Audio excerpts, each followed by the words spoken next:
Muy buenos días aún, estimados seguidores, oidores, miradores, etcétera, de la Comuna de la Palabra.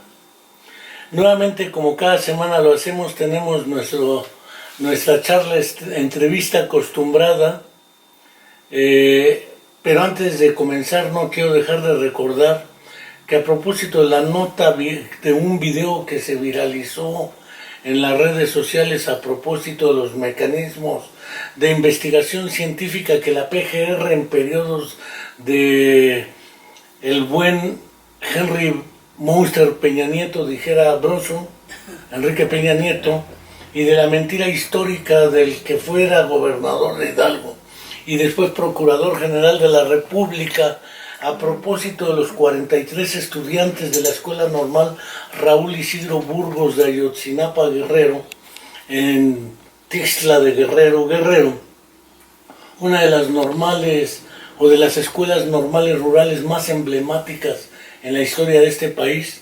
No debo decir la única, porque en el 65 el profesor Arturo Gamis de la Escuela Normal Rural de Chihuahua, junto con el doctor Pablo Gómez, Salomón Gaitán y otros, tomaron por asalto el cuartel Madera en Chihuahua en el primer intento de organización de un movimiento revolucionario en México, la misma época que en Colombia las FARC iban surgiendo, épocas donde en Perú, Bolivia, Centroamérica surgían movimientos para transformar el país. Hoy tenemos una 4T que considera que no es necesario eso, y que naturalmente lo que es más útil es esperar a que nos digan qué hacer y que alguien lo haga para después decirle gracias, Señor. No quiero dejar de recordar que ha transcurrido un mes más y la mentira histórica pende sobre nosotros, y la deuda histórica con el pueblo de México y los familiares de los 43 estudiantes de la Escuela Normal Rural Raúl Isidro Burgos de Ayotzinapa sigue sin ser aclarada. No quiero dejar de enviar un fraterno saludo, como cada semana lo hago, a Angélica Rodríguez. Sabe que no está sola, seguimos esperando a Viridiana, porque viva la llevaron, estudiante de nuestra Facultad de Psicología, a más de 5 años de su desaparición forzada, y viva la seguimos esperando. El día de hoy tengo frente a mí y frente a ustedes al profesor, maestro, titán, atrida, pelida, fama, porque no es un cronopio, un fama hecho y derecho, al gran Atila de la charla, la anécdota y la experiencia de vida y literaria a través de la palabra, el profesor Manuel Francisco Aguilar García.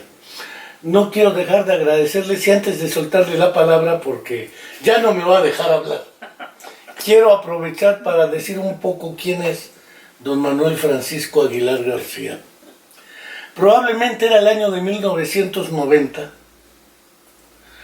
10 años después de la infausta muerte del insigne y preclaro epistemólogo suizo Jean Piaget, cuando en aquel tiempo el también preclaro e insigne psicólogo René Santoveña, en ese entonces director de la Facultad de Psicología de la UAM, junto con el psicólogo Fernando Iturbe Robledo, el psicólogo ahora doctor Víctor Manuel Patiño Torrealba, su servidor, entre otros compañeros estudiantes, Luis Miguel González Benavides, Eva Gutiérrez Méndez, otros estudiantes, organizamos un gran congreso internacional en conmemoración del 10º aniversario de la muerte del epistemólogo suizo Jean Piaget. Esa ocasión invitamos al doctor Eliseo Guagardo, al doctor Juan del Val, al doctor Rolando García, a la doctora Emilia Ferreiro, al doctor Lino de Macedo de Brasil, al doctor probablemente José Antonio Castorina de Buenos Aires, Argentina, vino probablemente Jacqueline Adel de Francia, si no ya vino en el 92, al homenaje a Balón, y en esa ocasión vino la doctora Constance Camí, Y esa ocasión vino el egregio don Manuel Aguilar García y teníamos una noche bohemia y por ahí salió de la memoria del alcohol, el cerebro y otras cosas un pequeño verso del libro Trilce del cholo andino César Vallejo, aquel que decía algo más o menos así: amada mía, en esta noche tú te has crucificado sobre los dos maderos curvados de mi beso, y en esa noche he visto caer como un Viernes Santo, etc. Manuel Aguilar y yo entablamos una amistad que pervive hasta ahora. Después se acercó a la Universidad Autónoma del Estado de Morelos. Ha sido docente, investigador y catedrático de la Universidad Pedagógica Nacional. Fue director de una escuela normal rural, la Escuela Normal Rural de Mactumatzán, Chiapas. Ya nos contará algunas cosas, anécdotas que por ahí nos han contado de las veleidades que la vida tiene con un tal Marcos Manuel Velasco Suárez, que no es el Velasco de ahora, es un ancestro del de ahora. Sí. Y es el abuelo precisamente que también fue gobernador de Chiapas, que también fue fundador del histórico Instituto Nacional de Neurología y Neurocirugía, que lleva precisamente su nombre, doctor Manuel Velasco Suárez. Excelente amigo y seguidor alumno del doctor Alberto Leónidas Merani Colombo, argentino radicado en Caracas, Venezuela, y formado bajo la tutela del buen Henri Vallon, compañero del buen René Sassó. Y naturalmente a su fallecimiento tuvo la gentileza el doctor Alberto Merani de donar su biblioteca para quien don Manuel propusiera. Don Manuel generosamente, como lo hace siempre, ahora al estar aquí, sugirió que la biblioteca no se le quedara a él, sino se quedara en la Facultad de Psicología de la Universidad Autónoma del Estado de Morelos y la biblioteca del doctor Alberto Leónidas Merani Colombo, una biblioteca bastante importante, rica en libros incunables y en una serie de tradiciones lingüísticas: francesa, italiana, inglés, alemán y naturalmente castellano. Además, toda la producción editorial del propio Alberto Merani. Y para no seguir hartándolos con la presentación de don Manuel, pues no sin agradecerle a él y a ustedes su seguimiento, agradezco al maestro Manuel y podemos ir empezando con algunas ideas. Los temas que vamos a tratar son tres. Él es maestro de banquillo. Él se hizo en la Escuela Normal Nacional de Maestros, o probablemente en Chiapas. En el ICACH, en Chiapas. Posteriormente en la Escuela Normal Superior de México, la que formaba maestros para secundaria, cuando todavía se creía que para dar clase en una aula se necesitaba más que un título y una cédula profesional. Se necesitaba saber enseñar, y el desprecio a la educación ha sido histórico y más contundente ahora, que cualquiera que tenga título y cédula puede ser hasta director de una facultad en la UAM, aunque no sepa el tema. Estamos claros que hoy ese desprecio a la educación, aunque la universidad sea de excelencia, la excelencia la alcanzó para entregarle el poder a una dirección corrupta y sindical que ha querido apoderarse y adueñarse de nuestra universidad. Pero no solamente eso, también la vida le ha dado a don Manuel experiencias tanto en Chiapas como en México, como en el magisterio, la pretendida destrucción de las escuelas normales rurales, qué sé yo. Le dejo la palabra a don Manuel y cierro mi boquita para que esto valga la pena. Bueno, con esa presentación tan ganas de salir corriendo de acá. Bueno, afortunadamente quienes conocen a Enrique saben que el 25% de lo que dijo es cierto, y eso ya es bueno, ¿verdad? Porque no lo compromete a uno mucho, ¿no? No. De otra manera sería, me estás invitando a que meta los dedos al ventilador, ¿no? Y sí, pero tú tienes dedos de acero como el pendejo. ¿Cómo qué aspectos te gustaría que abordáramos, Enrique? Mira, podemos empezar. Tú ya eres un maestro, por así decirlo, de la vieja guardia, del normalismo en México. Tú no eres de las huestes charriles y neocharriles de lo que en su momento fue el CENTE, antes de Jongitud, con Olmos. Después, a partir de Jongitud, en el 72-73, cuando Echeverría era presidente y Porfirio Muñoz Ledo, su mayor cuadro intelectual. Sí. Cuando después de Jongitud entra el Baster Gordillo, Tú no eres de esa vida sindical y política del CENTE, tú eres del magisterio hecho en las escuelas, el normalismo. ¿Por qué es importante la formación de docentes? ¿Tú alguna vez, o es una anécdota que por ahí se cuenta, del jueguito ese famoso del cámara escondida? Un pseudocirujano que está fuera del hospital, etcétera. A ver, empecemos por ahí, don Manuel. Bien, lo que pasa es que abordándole la temática de las prácticas docentes o de la enseñanza en las escuelas, los procesos de aprendizaje a partir de los alumnos, se discutía sobre qué tendría que caracterizar a un sujeto que diera clases, a un sujeto profesor, docente, etc., ¿no? ¿Cuál era la característica fundamental en su proceso formativo?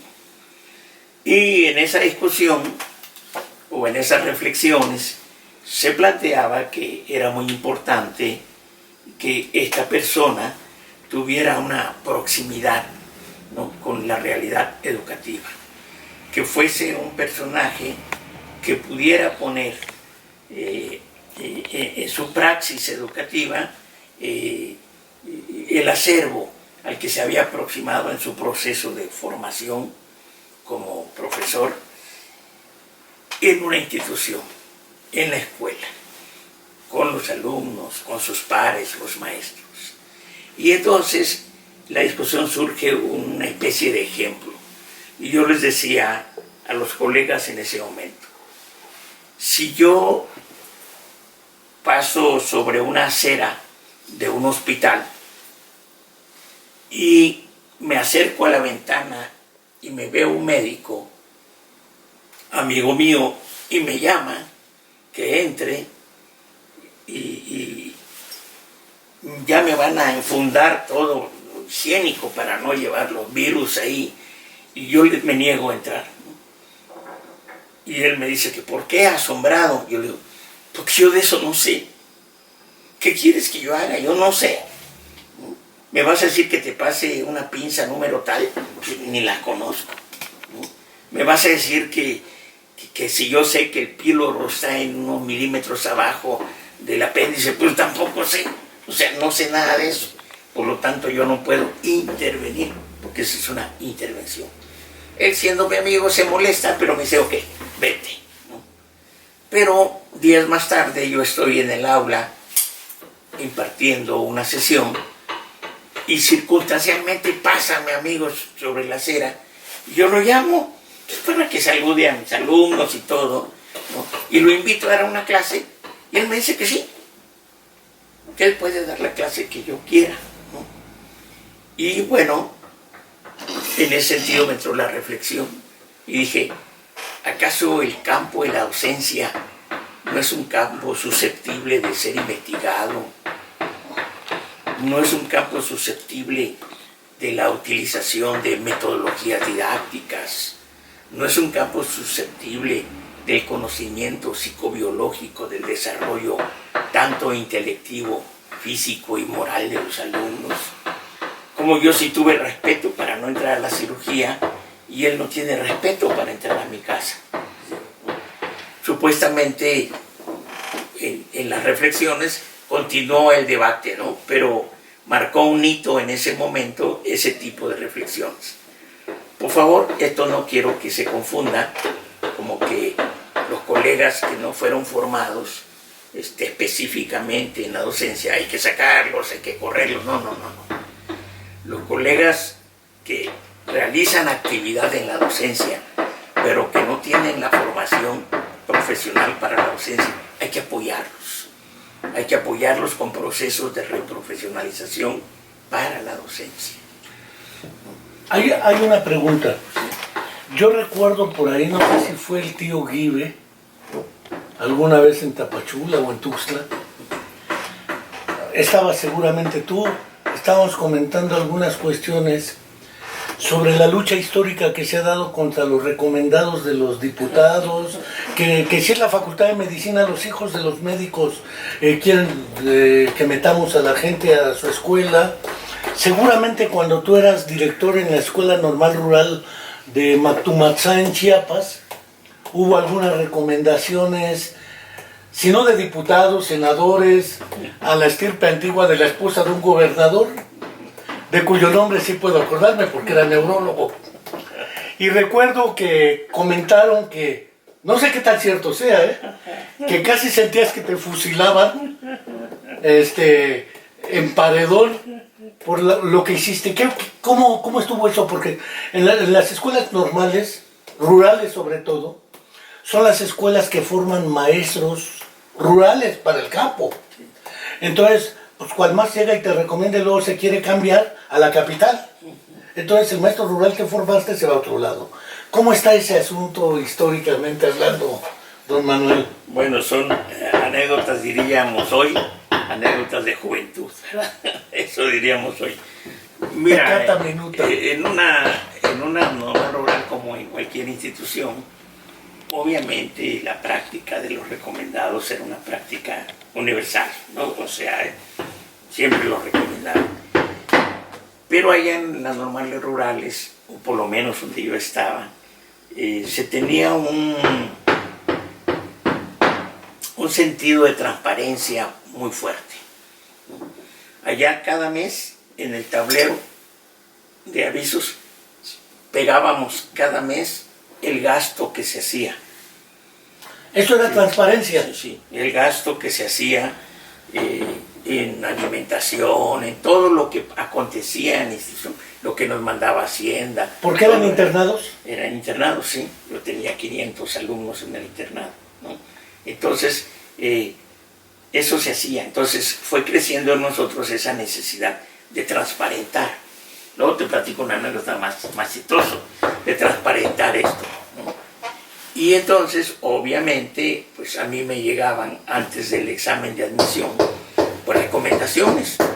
Es cierto, me llegó una recomendación de la esposa del gobernador de ese momento, de senadores de ese momento, de diputados de ese momento, de secretario de Educación Pública de ese momento, de Chiapas, etcétera, ¿no? Y yo lo que hacía, pues en aras de la transparencia, era pegar en el tablero de avisos las recomendaciones, ¿no? De tal manera que todo el mundo se daba cuenta. Y yo les comentaba y llevaba la recomendación: dígale por favor al muchacho que usted recomienda que se ponga a estudiar, porque si no aprueba el examen no va a entrar. Porque, bueno, imagínense ustedes, 400 jóvenes hijos de campesinos presentando un examen para que quedaran 40 en un grupo, 60 en otro, 30 en otro grupo. Pues era muy injusto quitar a 10, a 15 jóvenes para que entraran los recomendados. Entonces, se dio eso y bueno, pasó el evento.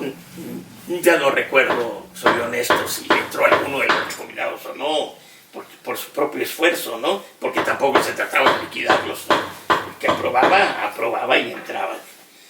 Pero como 15 días después, me dice mi contador de esa época, en paz descanse, Víctor Mancilla, me dice: oiga, profe, ¿qué pasó, don Víctor? Ahí viene el gober. Y yo me quedé pues asombrado. El gobernador nos visitaba, ¿no? Y venía con un séquito en donde el 98% de los acompañantes era gente que me había mandado recomendaciones, exceptuando su señora no llegaba, ¿no? Y pues yo supuse, bueno, no sé, te van a destituir. En esa época, cuando a uno le hacían, cuando uno sentía lo peor que te podían hacer, decías: ya estuvo que me mandaron a las Islas María, ¿no? Ese era como pensar. Y llegó el gobernador y el doctor, que dicho sea de paso, con quien tuve una relación afable, ¿no? Llegó y me dijo: maestro Manuel. Sí, doctor. Me estrechó la mano fuertemente y me dijo: es la institución más honesta con la que cuenta el estado de Chiapas. Siga así, por favor. Cosa que a mí pues me sorprendió gratamente, ¿no? Y los que iban ahí, pues no quedaron más que saludarme, ¿no? Porque iban con el gobernador. Te digo, eso sí pasó, pues, una anécdota. El otro día un amigo me platicó otra anécdota que yo casi no recordaba, y cuando me la platicé, y sí pasó, Manuel. No, pues sí pasó.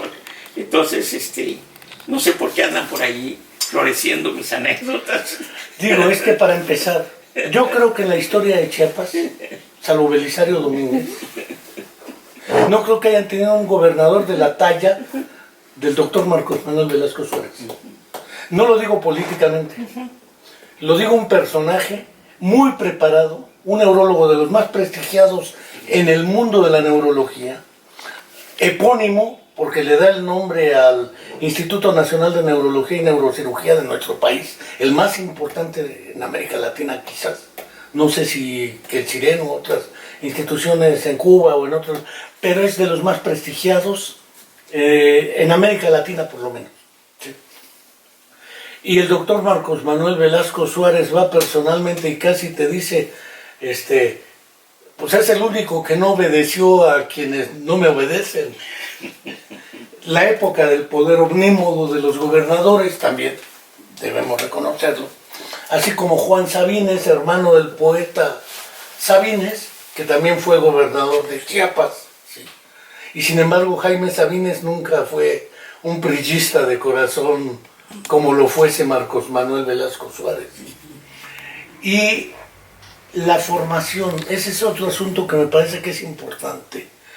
Las escuelas normales rurales surgen en México para formar a los maestros del medio rural e indígena. Las escuelas normales surgen en México, las formadoras de maestros, también bajo la idea de formar a los maestros que trabajan en educación básica.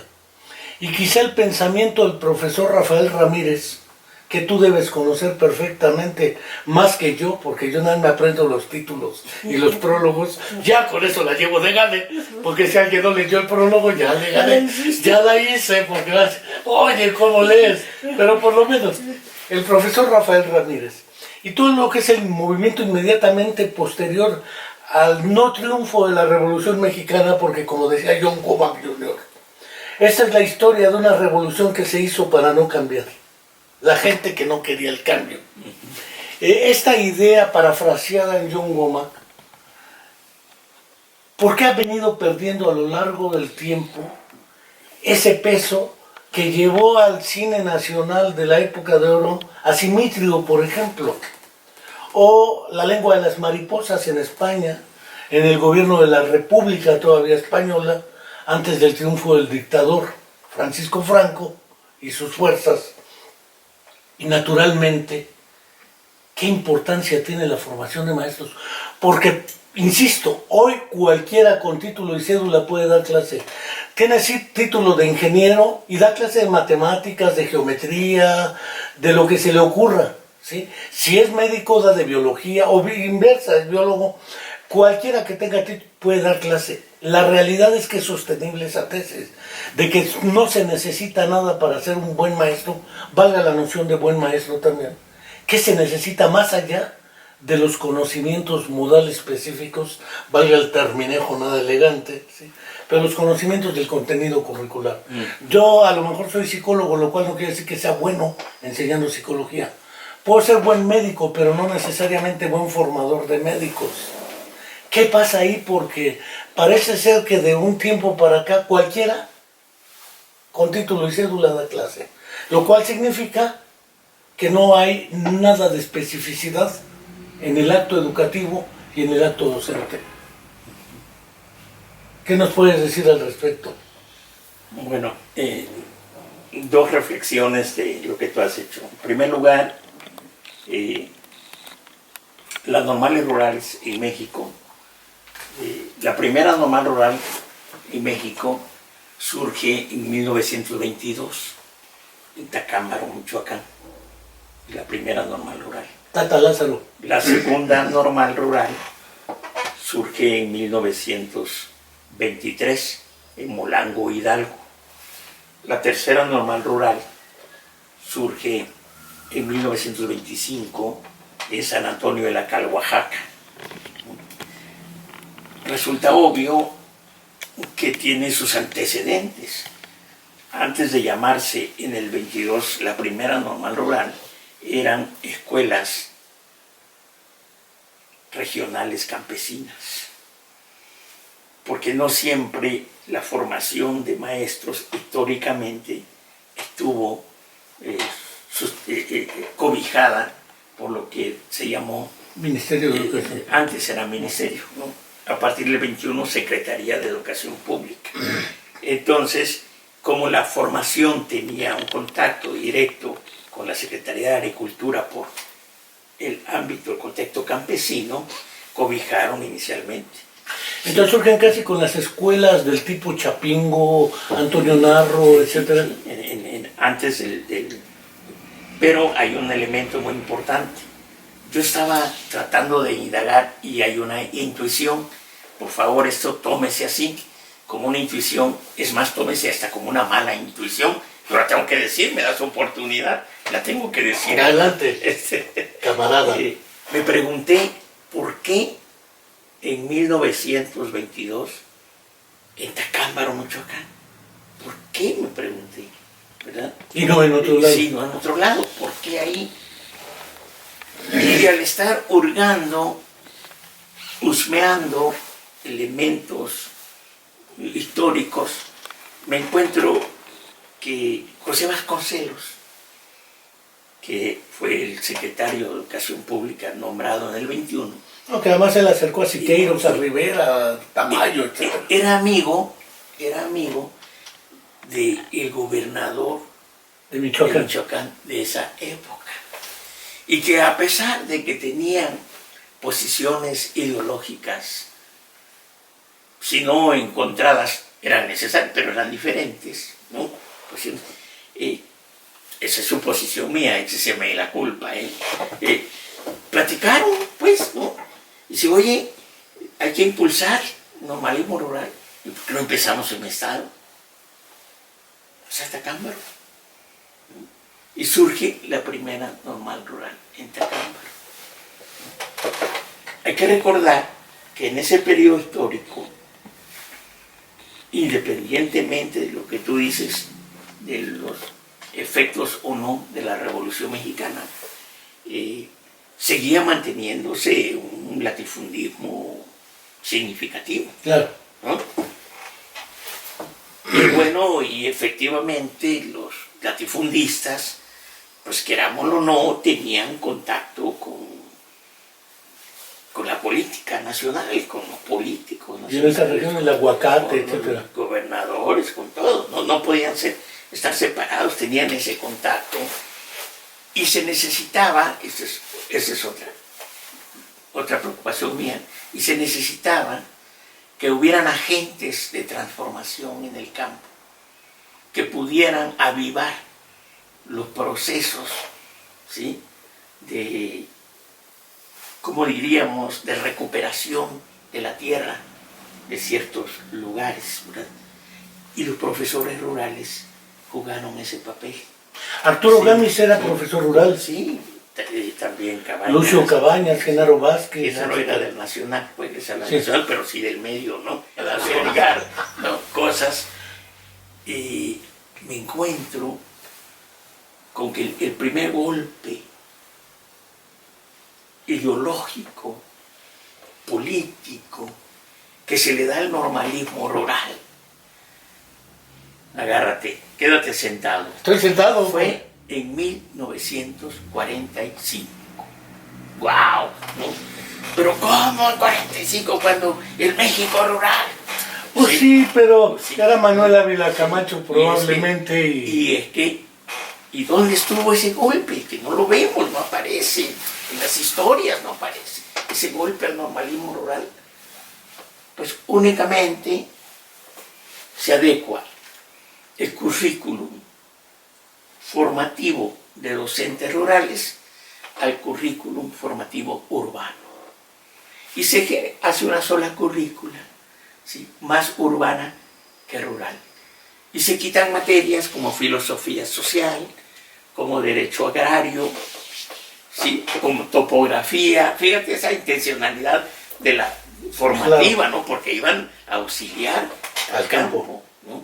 El maestro rural ayudaba a trazar las comunidades, las colonias. En la época del desarrollismo calles, también. etcétera, etcétera, etcétera. Y solo se deja para seguirse llamando rural a las escuelas las hectáreas de terreno para sembrar. ¿Sí? Y que los jóvenes realizan actividades de siembra, de cosecha, etcétera, etcétera. Pero va desapareciendo ese conglomerado de materias que configuraban una cosmovisión distinta hacia el campo, ¿no? Y entonces se une la currícula y entonces obviamente se transforma el sentido y significado de la formación del normalismo rural. El normalismo rural. Sí. Porque la Nacional de Maestros No, bueno. y la Superior de México tenían también esa tradición crítica. De hecho, los grandes movimientos políticos como el del Frente del Movimiento Magisterial Independiente, pinche memoria, perdón por lo de memoria, pero surgían la Liga Obrero Marxista, la Cuarta Internacional, todo ese, el PRT en esa época, gente del Partido Comunista y otras estructuras van marcando la posibilidad de ir armando la formación también de los docentes. Claro. ¿Y qué pasa con las normales? Porque después con Reyes Heroles se cierra la Normal Superior de México. Ajá. Bueno, no es que se cierre. Bueno, Bueno, se clausura. no.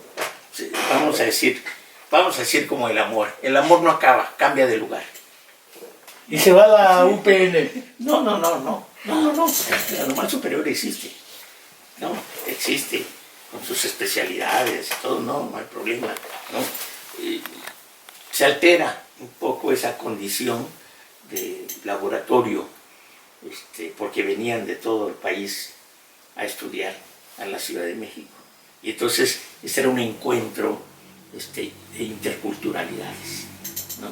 Que generaba posibilidades reflexivas distintas, porque se expresaban los acontecimientos de justicia, injusticia, abandono, etcétera, que en cada lugar, en las regiones educativas, y aquí era el centro, entonces generaban una serie de posibilidades analíticas, ¿no?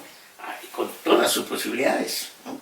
Obviamente, te diré que finalmente estas instituciones eran también expresión del Estado, ¿no? Toda la educación es una expresión. Toda la formación de docentes era responsabilidad del Es Estado. expresión del Estado desde Francia, por eso son las normales, ¿verdad?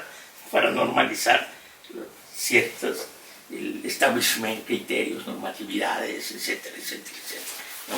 Pero entonces tenía un sentido distinto la normal superior. En la década de los 60, 70, 60 mediados, es la última parte, digamos, de lo que se consideró la normal superior de México como la catedral de la pedagogía en México. Así era considerada la normal superior. Porque había una fuerte responsabilidad formativa y autoformativa. Había un espacio de lucha cognitiva entre los sujetos que estudiaban. Tenía un diseño curricular que ojalá algún día se volviera, ¿no? Ahí, pues yo asistí en esa época como alumno. Ahí tú ibas a clases de lunes a jueves, por las tardes, porque éramos profes de primaria. Después de nuestro trabajo en la primaria, te ibas a... Para entrar a las normales, sobre todo a la superior, había que ser maestro. Sí. Y para entrar a la normal nacional, se entraba desde la secundaria. Sí. Cuando surge la peregrina idea de profesionalizar la educación y se implanta la idea de la licenciatura en educación, Sí. prácticamente empieza el golpeteo al normalismo, ya no rural, sino a la idea de las escuelas normales, exceptuando la normal de especialización, que ahora está en polémica por si educación especial o no. Pero el normalismo históricamente ha tenido esa responsabilidad. ¿Hoy qué perspectiva tiene o le ves? Bueno, hoy tiene la gran posibilidad si se le toma la palabra a la 4T, se tiene la gran responsabilidad de transformarla. ¿Hacia dónde?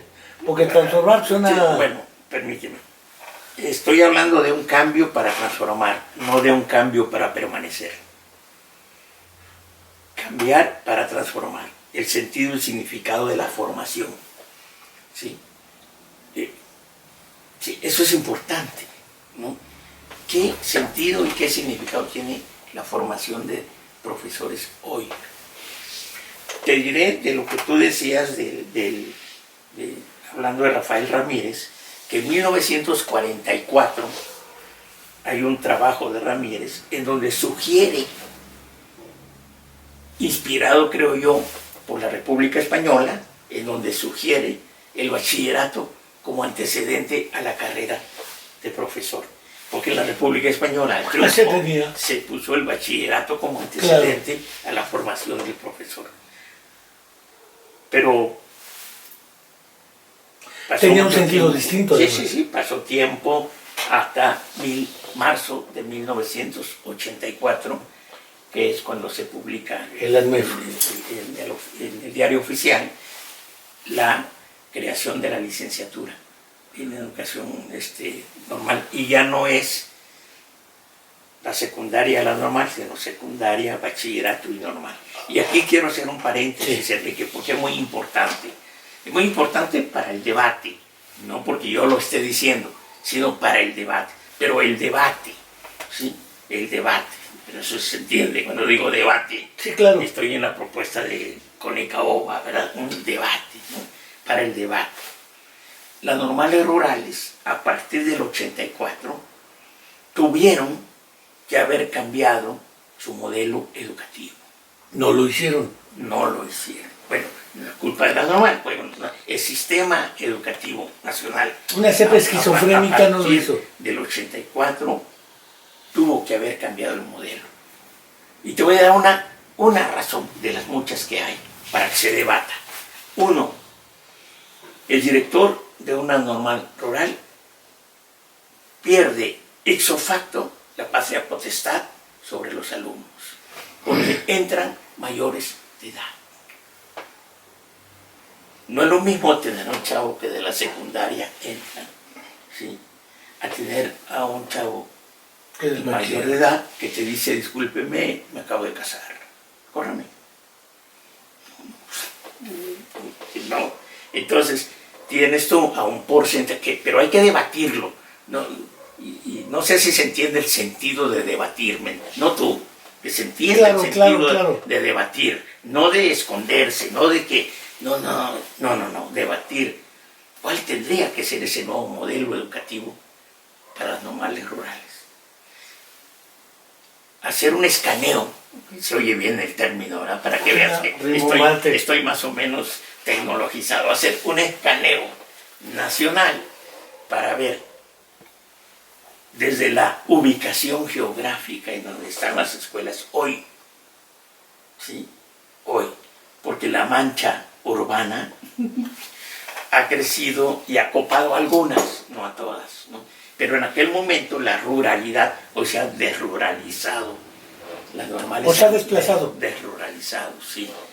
Pero hoy, por ejemplo, si tú me hablaras de Chiapas, Matumaxá, por ejemplo. Matumaxá, yo te diría, hay que ubicarla en Niquivilchi, o en Motocintla, o en los Altos de Chiapas, ¿entiendes, no? Estamos a 8 kilómetros de Tuxtla, ya rodea la escuela normal, y otro tipo de instituciones, etcétera, no precisamente educativas, ¿no?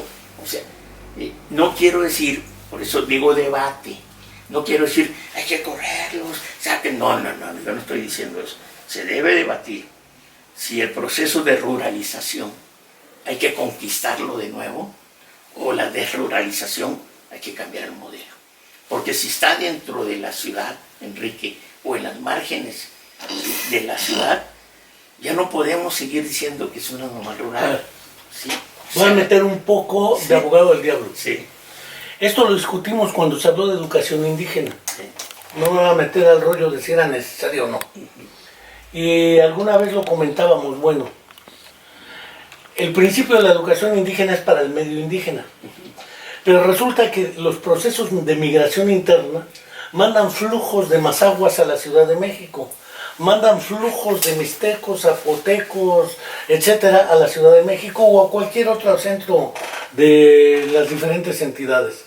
Y resulta que tú dices, bueno, como esa población ya está en un ambiente urbano, entonces que reciba la educación urbana. Pero ni su lengua, ni sus tradiciones, ni sus costumbres.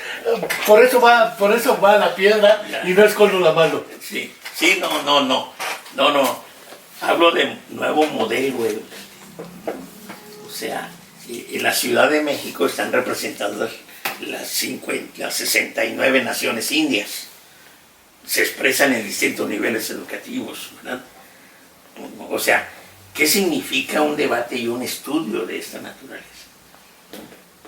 A ver, si yo lo tengo en la ciudad, yo puedo pensar en construir un centro de formación para la docencia, respetando esos orígenes de los que tú hablas. ¿Sí? Pero se ha desruralizado, es lo que a veces uno no quiere. Es que le estás quitando. No. Es que es un debate distinto. Aviento la segunda piedra. Sí.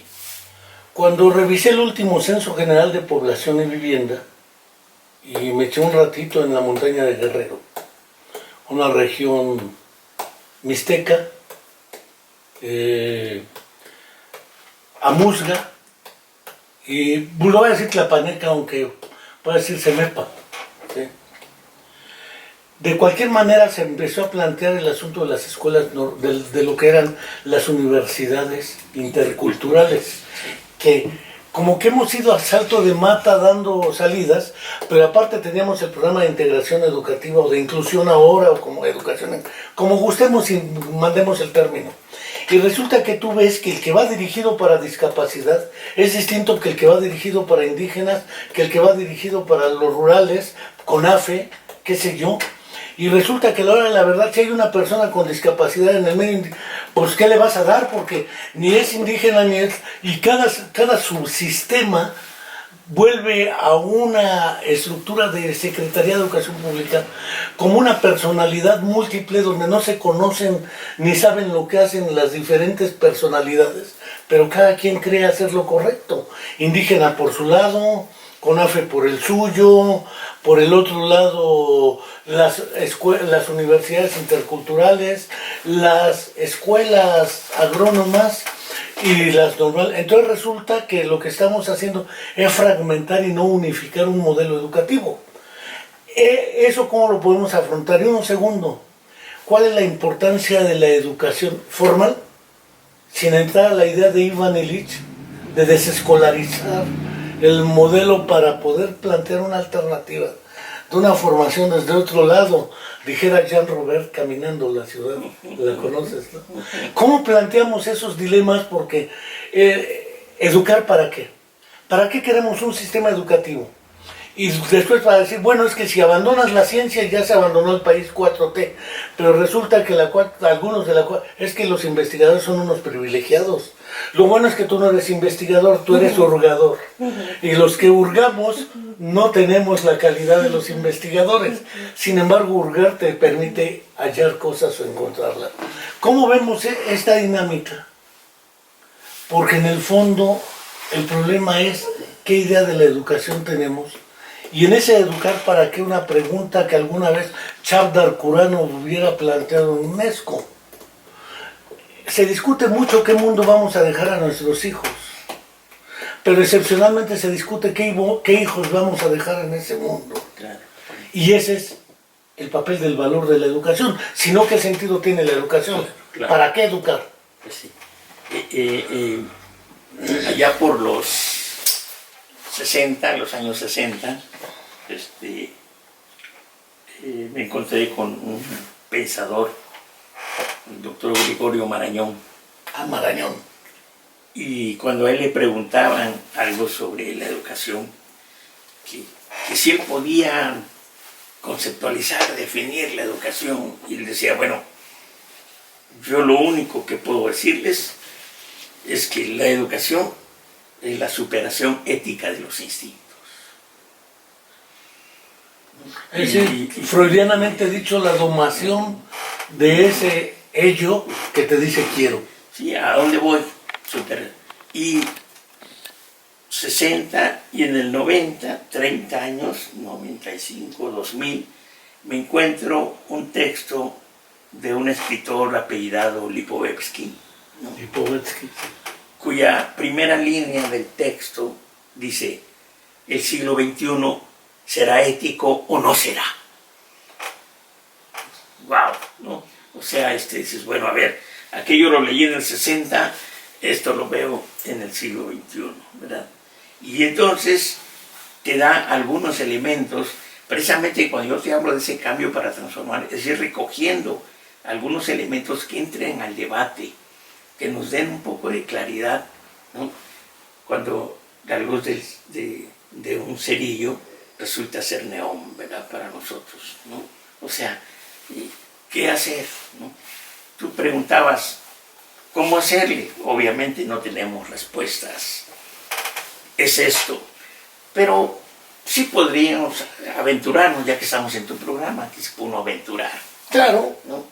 Aventurarnos a decir que una estrategia de posibilidad para armar este puzzle educativo que es todo el país es empezar por algo que ya se ha hecho en otros ámbitos del país: regionalizar. Vamos a regionalizar, ¿sí? La vieja discusión de centralismo-federalismo. Sí, para que Enrique, que estudió en Chiapas, no lo manden a Chihuahua a trabajar, ¿sí? O para que Enrique, que estudió en San Cristóbal Las Casas, no lo manden a la ciudad de Nuevo León, por decir algo. Digo, a Monterrey, Nuevo León, ¿no? Sino para que, si hay una planificación regional, una planificación que implica, estoy hablando de planificación, no de planeación, sino de planificación, ¿verdad? Si los opilotes Sí, planean. ¿qué implica? ¿Qué implica una planificación? ¿No? Implica hacer mis estudios, ¿sí? Por ejemplo, un ejemplo, en esta zona de los Altos de Chiapas, a ver, la estadística me ayuda el Censo Nacional. ¿Cuántos niños nacen en esta zona cada año? ¿Cuántos niños egresan de sexto año cada año? ¿Cuántos ingresan de primer año cada año? Por decir, porque yo quiero planificar si esos niños, si es susceptible de construir una escuela secundaria para que los que egresen pues sigan sus estudios, ¿no? Es decir, implica una economía planificada, que no planeada. Estás hablando del socialismo para utilizar una palabra... No necesariamente, porque la planificación no tiene... No es un rasgo del socialismo específicamente hablando. Muchos países planifican, ¿no? En ese sentido, ¿no? Bueno, pero estamos tocando un aspecto en donde la estadística es fundamental, mi estimación de crecimiento demográfico, hago el estudio, es aquí, más allá. No. No es pensar sistemas de evaluación, acreditación y certificación. No, es pensar... No es pensar en comités de evaluación interinstitucional, ni en pensar, pruebas PISA, ni en etcétera. no, pensar el currículum es otra cosa, ¿sí? Y ahí viene el debate. A ver, ¿cuáles son las dos categorías fundamentales que me explicitan, o que me explican, o que me dan a entender a mí cómo caracterizo a una nación india respecto a otra nación india, respecto a otra nación? ¿Qué les es común a esas naciones indias? ¿Qué les es común? ¿Cuál sería el concepto fundamental?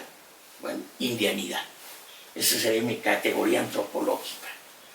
¿Qué características son comunes a estas naciones indias? Son comunes. ¿Y qué los hace diferentes? ¿A poco son diferentes? Por supuesto que sí. Lingüísticas, por ejemplo. ¿Tienes uno? Lingüística. Usos y costumbres. 2, Territorio. 3. Y podemos seguir. Si tú me dijeras, oye, ¿qué diferencia hay entre un tojolabal y un central? pues ve cómo visten. Uy, y un chamula, y un lacandón.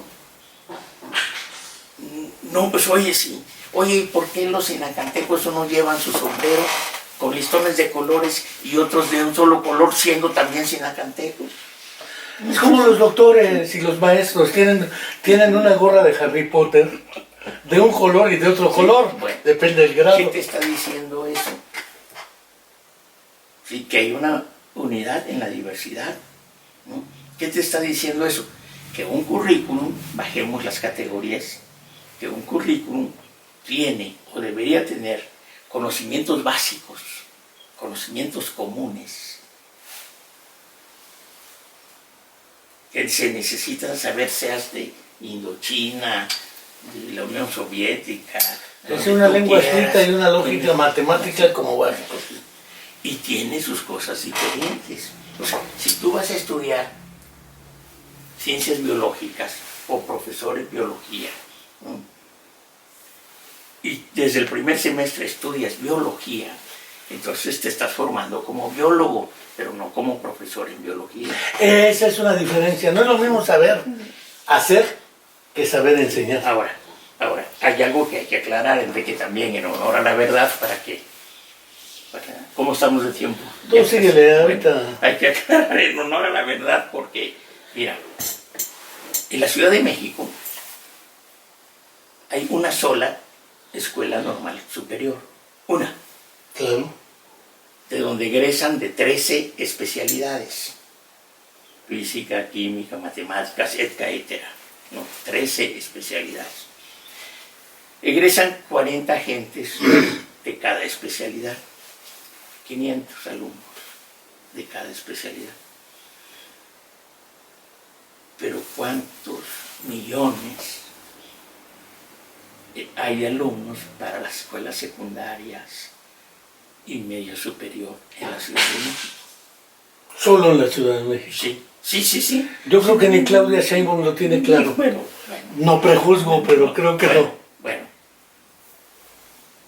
Si no, y ahora sí, aunque no estés de acuerdo conmigo, no me interesa que estés de acuerdo, porque esta es parte de la polémica, ¿no? Es más, inauguremos desacuerdos, porque tu programa debe inaugurar desacuerdos también, ¿no?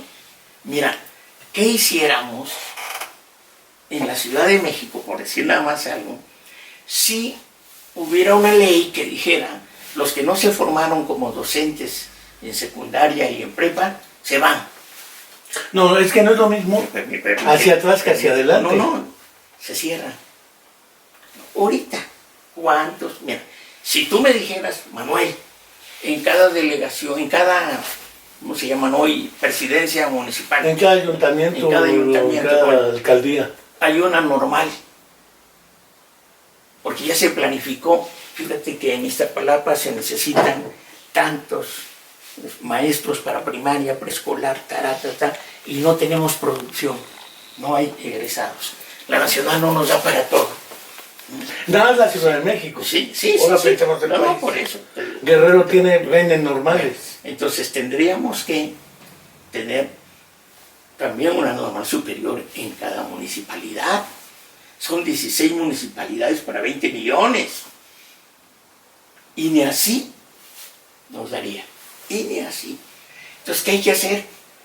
Apoyar a los colegas que están en actividad docente con cursos de reprofesionalización para la docencia. ¿Sí? ¿Me entiendes? Sí. Porque los necesitamos. ¿Sí? Mira, no me digas si son buenos, son malos, no. Lo necesitamos porque son los que están sacando también adelante, como pueden, ¿no?, los procesos educativos. Vamos a apoyarlos. Eso implica un gran programa de formación permanente, de reprofesionalización para la docencia, ¿no? Y nada más, hay 1,5 millones. O sea, digo, por si las instituciones se están peleando con que yo aquí, yo allá, yo quiero ser. No, nada más hay 1,5 millones de profes. Les ajustará la vida para actualizar 1,5 millones. Pues no, entonces, ¿me entiendes, no? Pero hay que organizar, hay que planificar, los niveles de intervención, que hayan 20 instituciones que ofrezcan formación permanente excelente. Pues ojalá y nos estuviera escuchando el buen secretario de Educación, Esteban Moctezuma Barragán. Porque el problema de lo que es educación indígena, educación rural, educación abierta a la diversidad, inclusiva, y todos los calificativos que agreguemos al término educación, van marcando un proceso progresivo de fragmentación y con ello de anulación del objeto de una pedagogía. Ahora, ¿por qué te comento la necesidad de reprofesionalizar? Mira, hace 4 o 5 años surge el nuevo plan de estudios para la educación media superior, exceptuando las autónomas, Sí. para la educación media superior. Y bueno, con mucha razón, o con razón, tal vez no con mucha, se acerca a su director, un ingeniero, y le dice, oiga, sí, El famoso SNB, o Sistema Nacional del Bachillerato. bueno, oiga, me están pidiendo que yo dé mis clases desde el constructivismo. ¿Eso qué es? ¿En qué ingeniería se ve eso? Que yo evalúe desde la propuesta constructivista. ¿Y eso qué es? Entonces, y tú visitas al director y él dice, tengo los pelos así porque mis biólogos, mis ingenieros, mis matemáticos, mis químicos, mis historiadores, mis físicos... Es el compadre del que lo nombró. No, aunque no hayan llegado, aunque hayan ganado, el problema es la formación. Vamos a apoyarlos con un proyecto de reprofesionalización para la docencia. Si no es el momento de pelearse, Enrique, de que usted, no, es el momento de coadyuvar. Ahora, habrá alguien que te diga, al diablo, yo no quiero nada de eso. Bueno, también, ¿no? O sea, sí. Pero entonces, ¿cómo coadyuvas?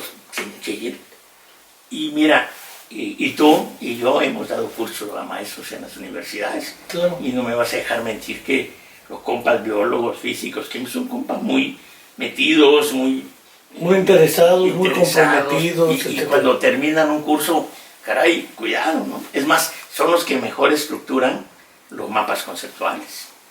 Tienen una lógica y nosotros los científicos... Y ya decir eso y nosotros los está por encima de don Manuel Aguilar, JR. Pues sí, ¿no? O sea, fíjate entonces cómo la planificación educativa resulta fundamental, pero hay que hurgar. A ver, tú, hurga primaria, hurga preescolar, hurga inicial, hurga indígena, hurga educación física, ¿no? Tú, hurga, ¿no? Vamos a hurgar, ¿no? Bueno, el equipo de hurgadores. Quizá debamos. Recuerdo cómo empieza el libro de Soren Hansen y Jesper Jensen, un libro nalguero que cargábamos en la bolsa del pantalón de atrás, entre los 60s y los 70s, el pequeño libro rojo de la escuela. Y dice, la historia de la educación consiste en que nos han enseñado a obedecer y no a pensar. Si la estrategia implica formar en el estudiante ese hábito de pensamiento crítico, creo que, si es constructivista o no, Balón nunca habló de constructivismo. Por ejemplo, ni Vygotsky, aunque les endosen que son el constructivismo social, eso ya lo endosan otros.